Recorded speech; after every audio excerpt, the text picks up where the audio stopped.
Halo sobat, selamat datang kembali di channel Kapten Anime, channel yang membahas seputar dunia anime. Di pembahasan kali ini masih seputar One Piece. Luffy ingin menjadi raja bajak laut, dan dia tidak ragu mengungkap hal tersebut kepada musuh-musuhnya. Di dunia bajak laut, gelar raja bajak laut sendiri memang terasa sebagai prestasi yang luar biasa. Banyak yang ingin jadi raja bajak laut, namun sejauh ini hanya satu orang yang pernah meraihnya. Apa saja fakta gelar raja bajak laut di One Piece ini? Sebelum memulai pembahasannya, yuk intro dulu.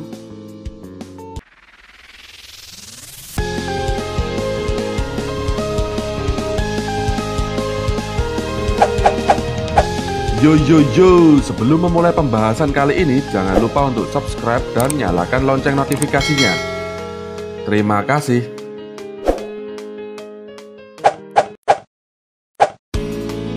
Yang pertama, cara memperoleh gelar raja bajak laut. Goldie Roger memperoleh gelar raja bajak laut setelah dunia tahu dia sudah mencapai Locktail. Prestasi yang hingga chapter 985 belum bisa dilakukan bajak laut lainnya. Atas prestasi tersebut di chapter 968, ada koran yang memberitakan Roger sebagai orang yang sudah memperoleh segalanya, kekayaan, kekuatan, dan ketenaran. Koran yang dibaca Rayleigh itu juga yang memberitahukan Roger sebagai raja bajak laut. Di era Luffy, belum ada sosok raja bajak laut lain yang diakui oleh dunia. Bahkan sekuat-kuatnya Kaido dan Big Mom, mereka belum benar-benar disebut sebagai rajanya para bajak laut. Untuk memperoleh gelar ini, seorang bajak laut pun harus mengikuti jejak Roger dan menemukan Locktail serta One Piece di dalamnya. Itu adalah misi dari Luffy dan banyak bajak laut lainnya, termasuk Big Mom dan Kaido.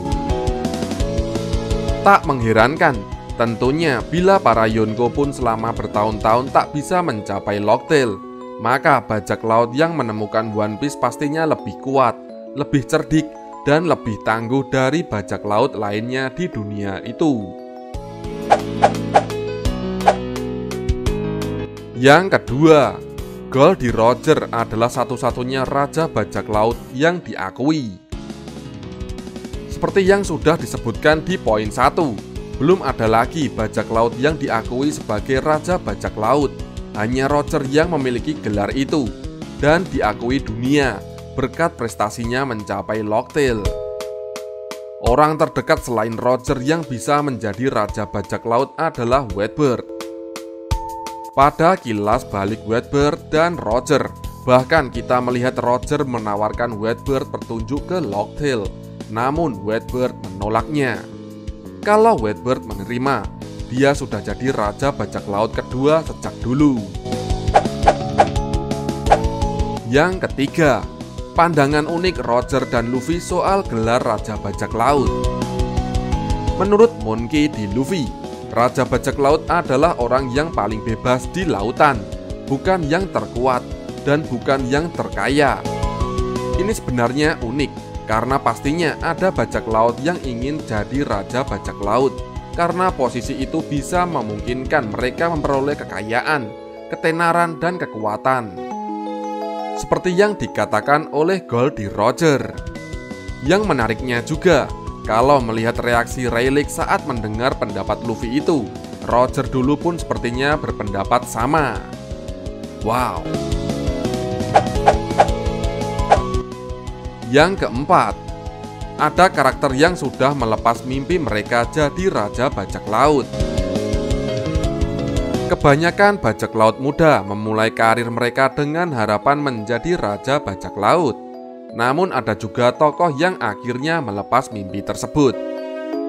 Crocodile adalah salah satu contohnya. Dia awalnya ingin sekali menjadi raja bajak laut. Bahkan dia sebenarnya masih memimpikan itu saat Miss Golden Week menggunakan rainbow color trap di kisah Sampul. Kostum krokodil mengindikasikan dia bermimpi menjadi raja bajak laut. Tapi pada akhirnya, Krokodil melepas mimpi itu kira-kira setelah dia dikalahkan dengan mudah oleh Whitebird di masa lalu. Yang kelima, mereka yang sekarang sudah dekat dengan gelar Raja Bajak Laut. Untuk mencapai Locktail, dibutuhkan petunjuk dari 4 Road Poneglyph. Hingga chapter 985 ada beberapa karakter yang sudah dekat dengan gelar tersebut. Luffy telah mendapatkan catatan dari 2 Road Poneglyph. Bila ia bisa menang di Wano, ia dapat memperoleh Road Poneglyph ketiga, dan ia hanya perlu mendapatkan 1 lagi untuk mengetahui rute sejati menuju Locktail. Kemudian ada Big Mom dan Kaido. Big Mom sudah lama ingin menjadi Raja Bajak Laut. Setelah dia beraliansi dengan Kaido, dia dan Kaido berencana mengumpulkan 3 Ancient Weapon dan mendapatkan One Piece. Tentu saja, Big Mom dan Kaido pun sekarang bisa dengan mudah bertukar info soal Road Poneglyph yang mereka miliki. Oke, itulah 5 fakta gelar Raja Bajak Laut di One Piece. Siapakah kira-kira yang akan menjadi Raja Bajak Laut selanjutnya? Nah, sekian dari pembahasan kali ini. Bagaimana menurut kalian? Jika kalian mempunyai ide lain untuk dibahas atau pendapat lain, silahkan tinggalkan komentar di bawah ini. Oke, terima kasih.